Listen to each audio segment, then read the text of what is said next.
For this circuit, we need to find the current I using Thevenin's theorem. That means we need to find the current through the 12 ohms resistance using Thevenin's theorem. So what we will do, we will open the circuit here.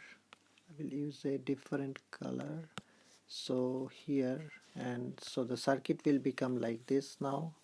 This is the 50 volts remains intact, and here the 30 volts voltage source, and this one is the 40 ohms resistance. So like that. Now we need to find what is the open circuit voltage here, VOC, which is V Thevenin. So we can see that current will flow only in that direction. So this 10 ohms here, 40 ohms there, so current will be of course 50 divided by 10 plus 40, so 1 amps. So as a result, the voltage drop here will be, this one will be 40 volts. So when we want to find VOC will be, if we apply KVL in this loop,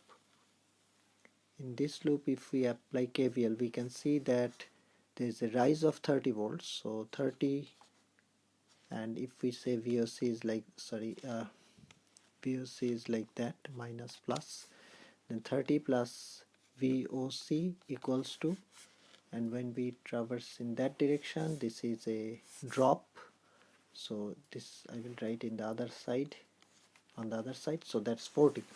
So I am starting from here, writing the rises on the left hand side. So 30 volt is a rise, VOC is a rise, so this is on the left hand side, and 40 volts is a drop in that direction, in the counterclockwise direction.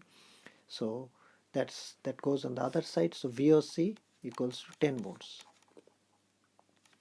That means V Thevenin is 10 volts. So that's done. Now we need to find what is R Thevenin. In order to do that, we need to make all the sources inactive, so that will become like that.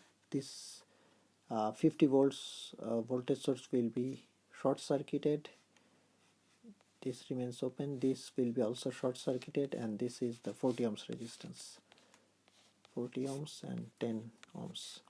So what is the resistance seen from here? As we can see, 40 ohms and 10 ohms, these two are coming in parallel, so the combination will be 40 times 10 divided by 40 plus 10, which is 8 ohms. So our R Thevenin becomes 8 ohms. So we have a Thevenin equivalent circuit which is like that, plus minus, and that is 10 volts, and Thevenin's resistance is 8 ohms.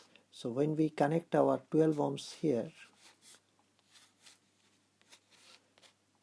and the I is like that, so I now becomes 10 divided by 8 plus 12 basically, so that is 0.5 amps. That is the current, and we have solved this circuit using Thevenin's theorem.